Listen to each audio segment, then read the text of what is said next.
छात्रों, विषय शिक्षा शास्त्र की कक्षा बीए तृतीय वर्ष की ये क्लास है। विषय है शिक्षा शास्त्र, कक्षा है बीए तृतीय वर्ष।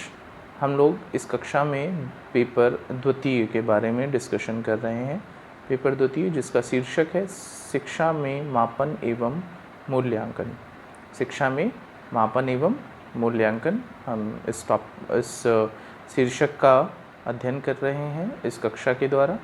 और आज का विषय है हमारा इवैल्यूएशन अर्थात मूल्यांकन। आज की कक्षा का विषय अर्थात आज की कक्षा का टॉपिक हमारा है इवैल्यूएशन।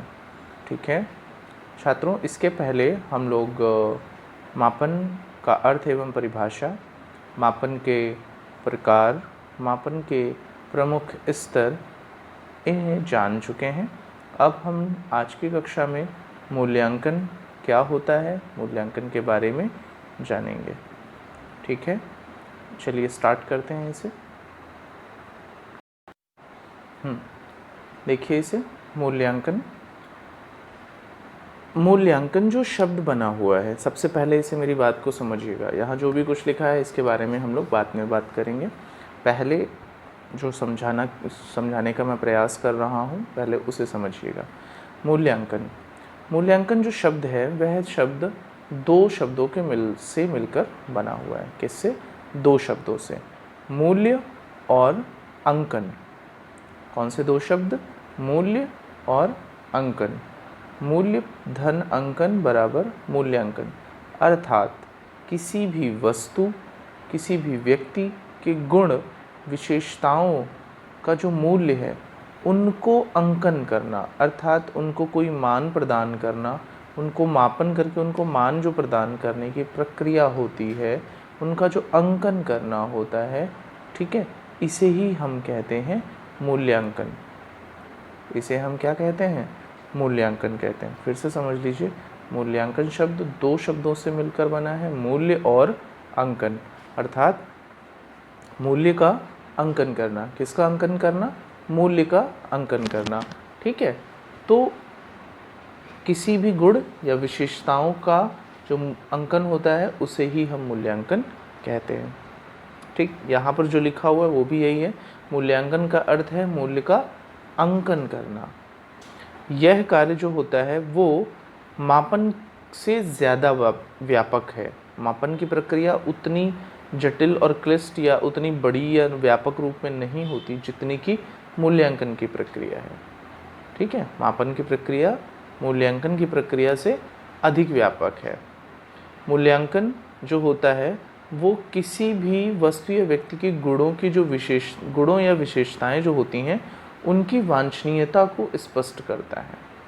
उनकी वांछनीयता को स्पष्ट करता है। उनकी जो गुण हैं, जो उनकी विशेषताएं हैं, उनको उससे उसको स्पष्ट करने की प्रक्रिया को ही हम क्या बोलते हैं? मूल्यांकन करते हैं। किसी व्यक्ति में उपस्थित गुणों की मात्रा का विश्लेषणात्मक अथवा गुणात्मक विवरण कौन प्रस्तुत करता है? मूल्यांकन। किसी भी व्यक्ति में उपस्थित गुणों की जो मात्रा होती है, और कोई भी व्यक्ति और कोई भी वस्तु, दोनों बातें रखना, हर जगह व्यक्ति ही नहीं होगा। किसी भी व्यक्ति एवं वस्तु में उपस्थित जो गुण होते हैं उनका विश्लेषणात्मक अथवा गुणात्मक विवरण, गुणात्मक विवरण क्या होता है? मूल्यांकन प्रस्तुत करता है। और यह बताता है, क्या बताता है? कि किसी निश्चित उद्देश्य के हेतु, किसी भी निश्चित उद्देश्य के हेतु वह कितना उपयुक्त या संतोषप्रद है। किसी भी निश्चित उद्देश्य हेतु वह कितना उपयुक्त या संतोषप्रद है, मतलब सेटिस्फैक्ट्री है। वो जो मूल्यांकन है वो कोई हमारा एक मोटिव है, उसके लिए वो कितना सेटिस्फैक्ट्री है। जैसे कि बहुत ही लाइट सा एग्जांपल मैं आपको देता हूँ, बहुत नॉर्मल लाइफ का एग्जांपल। ठीक है, उस एग्जांपल के थ्रू आप बेहतर तरीके से समझ पाएंगे कि मूल्यांकन बहुत छोटे स्तर का बताऊँगा मैं आपको। जैसे हमारी रोज़मर्रा की लाइफ में हम बाज़ार जाते हैं कुछ सामान खरीदने के लिए। मान लीजिए हमें अगर आलू खरीदने हैं तो हम एग्ज़ाम्पल की बात कर रहे थे, इस पे हम लोग दोबारा रिपीट करते हैं। हाँ, एग्ज़ाम्पल ये था कि किसी भी वस्तु का किस प्रकार मूल्यांकन किया जाता है। एक छोटा सा एग्ज़ाम्पल, जैसे आप बाज़ार से कुछ सब्ज़ी खरीदने गए, लाइक आपने आलू खरीदे। अब उस आलू वाले से जाकर आप पूछते हैं कि भाई आलू के क्या रेट है, तो उसने 2 या 3 प्रकार के आलू रख रखे हैं। अब और तीनों के रेट उन्होंने अलग अलग बताए। एक आपको 20 रुपये के प्रति किलो बताया, एक आपको 25 रुपये प्रति किलो बताया और एक 30 रुपये का प्रति किलो बताया। तो अब आलू तो तीनों हैं, ठीक, चीज़ तो एक ही है, लेकिन अब आपको मूल्यांकन करना है कि उनकी गुण एवं विशेषताओं के आधार पर और आपकी उपयोगिता के आधार पर। आपकी उपयोगिता जिस प्रकार के आलू की है, अर्थात आपको जिस कार्य के लिए और जैसे चाहिए वो वाला आलू जो है वो उनमें से कौन से रेट के श्रेणी में आ रहा है। हालांकि उसने अपने रेट अपने अकॉर्डिंग निर्धारित करके रखे हुए हैं। अब आप मूल्यांकन कर रहे हैं कि आपको किस प्रकार का चाहिए सामान, या आलू वो जो है वो आपको किस प्रकार का चाहिए।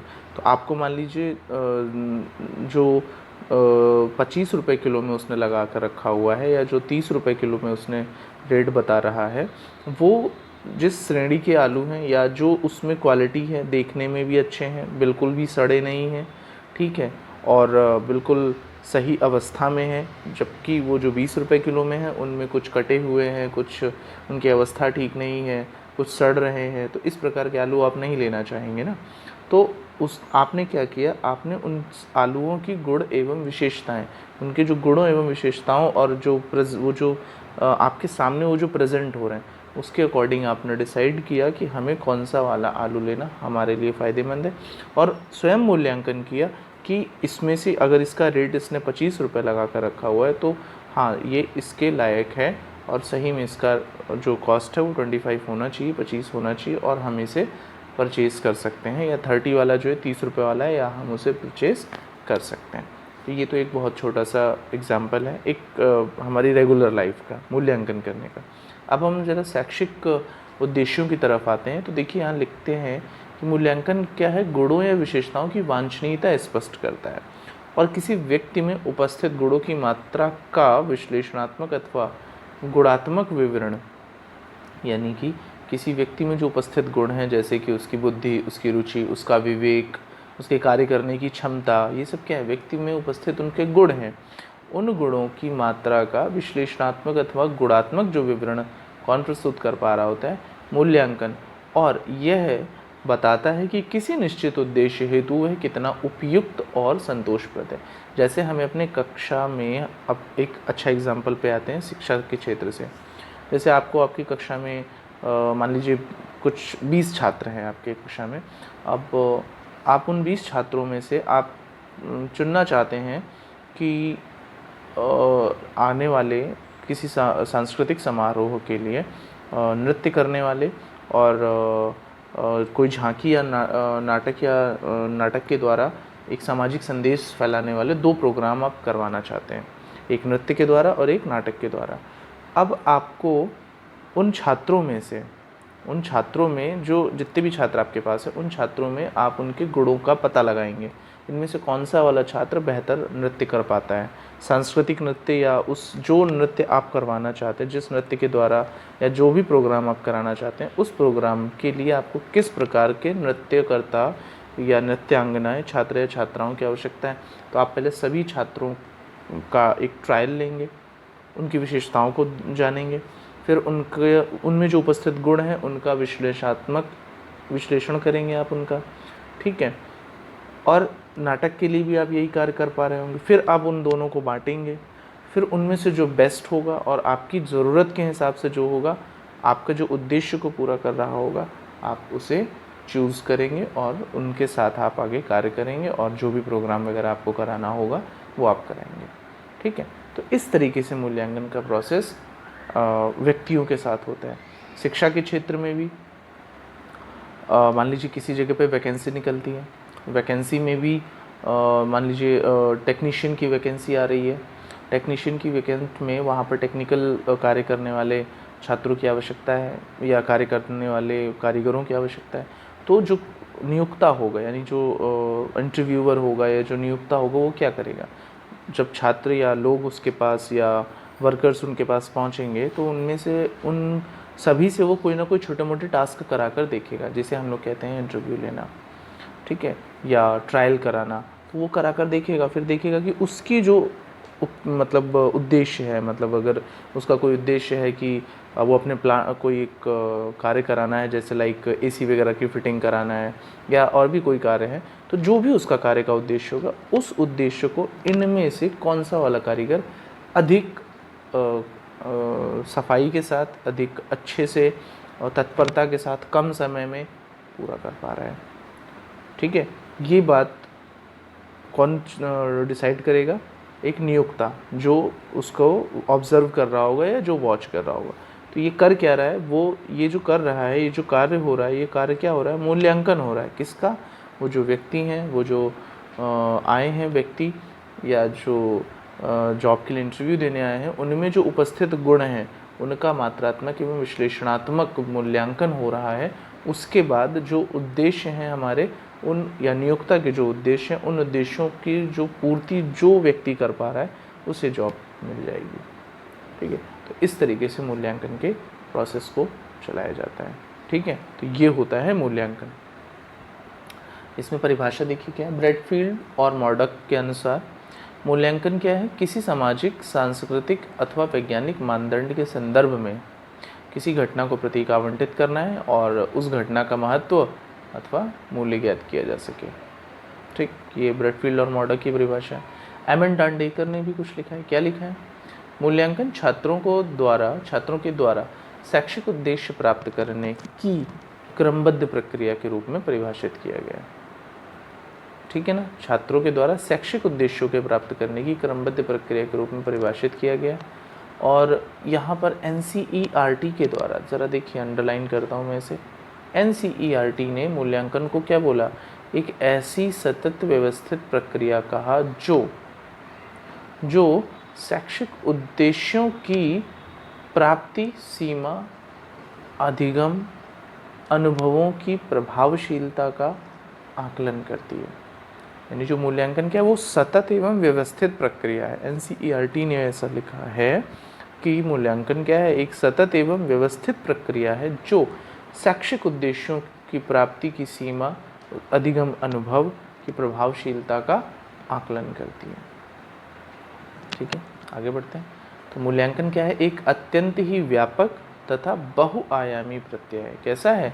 व्यापक और बहुआयामी प्रत्यय है, जो कि किसी भी पाठ्य वस्तु का नॉलेज प्राप्त करने के लिए और उसके अलावा जो एकेडमिक जो सिलेबस है, ठीक है ना, एक एकेडमिक सिलेबस है, उसके साथ साथ और भी अन्य उद्देश्यों की प्राप्ति को जो प्राप्त करने के लिए जो प्रक्रिया है उनका मूल्यांकन करने में मदद करती है। देखिए इसी में लिखा भी है, मूल्यांकन एक अत्यंत ही व्यापक तथा बहुआयामी प्रत्यय है जो पाठ्य वस्तु के आकलन के अतिरिक्त विद्यालय पाठ्यक्रम से संबंधित समस्त उद्देश्यों की एक विशाल तथा व्यापक श्रृंखला है, जो बालक के संपूर्ण व्यक्तित्व के विकास से संबंधित है। किससे? बालक के संपूर्ण व्यक्तित्व के विकास से संबंधित है। अब मूल्यांकन के जरा अंग देखिए कितने? 3 अंग हैं। कौन कौन से? शिक्षण उद्देश्य, अधिगम क्रियाएं और व्यवहार में परिवर्तन। तो मूल्यांकन के 3 प्रमुख अंग कौन से हुए? शिक्षण उद्देश्य, अधिगम क्रियाएं और व्यवहार परिवर्तन। पहला उद्देश्य देख लो। शिक्षण उद्देश्य की प्राप्ति के लिए मूल्यांकन क्यों होता है? ये देखो, शिक्षण के उद्देश्य हमारे क्या हैं? बालक को अच्छा सिखाना और जीवन में उसे एक सभ्य नागरिक बनाना, ठीक है, सामाजिक नागरिक बनाना, देश के हित के लिए कार्य करने वाला बनाना, स्वयं के लिए जीविकोपार्जन करने वाला नागरिक बनाना। तो ये हमारी शिक्षा के उद्देश्य हैं और इन उद्देश्यों की प्राप्ति के लिए हमें समय समय पर मूल्यांकन करना पड़ता है। क्यों करना पड़ता है? कि बच्चा जो भी सीख रहा है या हम जो उसे सिखा रहे हैं वो सही तरीके से सीख पा रहा है कि नहीं। आपकी जो परीक्षाएं होती है ना, वो भी मूल्यांकन का एक प्रकार ही है। आपकी जो समय समय पर परीक्षाएं ली जाती हैं, प्रत्येक कक्षा के अंत में एक परीक्षा होती है या समय समय पर कक्षाओं में जो टेस्ट लिए जाते हैं, वो सब मूल्यांकन प्रक्रिया का ही एक अंग है कि आपको जो सिखाया जा रहा है आप वो उसे सही प्रकार से सीख पा रहे हो या नहीं सीख पा रहे हो, ठीक है ना। आगे देखते हैं। तो शिक्षण उद्देश्यों की प्राप्ति के लिए विद्यालय में अधिगम क्रियाएं आयोजित की जाती हैं, यानी सिखाने का प्रयास, कक्षाएं लगाना, उन्हें सिखाना, ये सब क्या है, अधिगम क्रियाएं हैं, जिनसे छात्रों के व्यवहार में परिवर्तन होता है। और इन व्यवहार परिवर्तनों की तुलना शैक्षिक उद्देश्यों से करके ही मूल्यांकन किया जाता है। इन व्यवहार परिवर्तनों की तुलना क्या होती है, शैक्षिक उद्देश्यों से मूल्यांकन करके ही किया जाता है। अतः जो मूल्यांकन है एक अत्यंत व्यापक तथा बहुआयामी प्रत्यय है, जिसका संबंध मात्र छात्रों की शैक्षिक उपलब्धि से ना होकर उसके संपूर्ण व्यक्तित्व के विकास से होता है। किससे? शैक्षिक उपलब्धि भर से नहीं, उसके संपूर्ण व्यक्ति के विकास से होता है। क्या? मूल्यांकन। तो मूल्यांकन का संबंध उसके संपूर्ण व्यक्तित्व के विकास से होता है। सिर्फ और सिर्फ शैक्षिक उपलब्धियां नहीं कि जो मार्कशीट में जो मार्क्स आ गए उससे हमने उनकी शैक्षिक उपलब्धियों का पता लगाया, या जो भी उन्होंने अन्य कोई पाठ्यसहगामी क्रियाओं में जो भाग लिया उसके जो सर्टिफिकेट्स आ गए मात्र उससे पता लग गया, ऐसा नहीं है। उसके पूरे व्यक्तित्व का जो पता लगाना है या उसके पूरे व्यक्तित्व का जो मूल्यांकन करना है, इस मूल्यांकन का संबंध इस बात से है। ठीक है, तो यहाँ पर जो 3 बातें लिखी हुई थी कि शिक्षण का उद्देश्य मूल्यांकन का उद्देश्य या उसके 3 प्रमुख अंग हैं, क्या है? शिक्षण, अधिगम और व्यवहार में परिवर्तन। उसके क्या है? शिक्षण अधिगम या शिक्षण का उद्देश्य, किस उद्देश्य से शिक्षा दी जा रही, उसके लिए मूल्यांकन आवश्यक है। अधिगम क्रियाएं जो कराई जा रही हैं, जो सिखाया जा रहा है, उससे बच्चे को क्या फ़ायदा मिल रहा है, इसके लिए मूल्यांकन बहुत आवश्यक है। व्यवहार में उसके कैसे परिवर्तन आ रहे हैं, वो परिवर्तन सही रास्ते के हैं या गलत हैं, व्यवहार एक सही दिशा में बढ़ रहा है या नहीं, इसके लिए मूल्यांकन आवश्यक है। ठीक है, तो मूल्यांकन प्रक्रिया के ये 3 मेन अंग हुए। ठीक है, तो आज की कक्षा में हमने मूल्यांकन का अर्थ, उसकी परिभाषा को जाना। ठीक है, उसके अंगों के बारे में जाना, और आपको एज अ होमवर्क मैं यही कहूँगा कि आप इस टॉपिक के नोट्स अपने पास लिखें, अपनी लैंग्वेज में भी इसको लिखने का प्रयास करें। मैंने जो एग्जाम्पल्स आपको समझाए हैं उनको भी कहीं ना कहीं नोट डाउन करें और अपनी लैंग्वेज में कुछ दूसरे एग्जाम्पल्स भी क्रिएट करें, जिससे कि जब आप एग्ज़ाम में इन प्रश्नों का उत्तर दें तो अपनी भाषा में दे पाएँ। ठीक है, तो फिलहाल इस क्लास में इतना ही रखेंगे। धन्यवाद।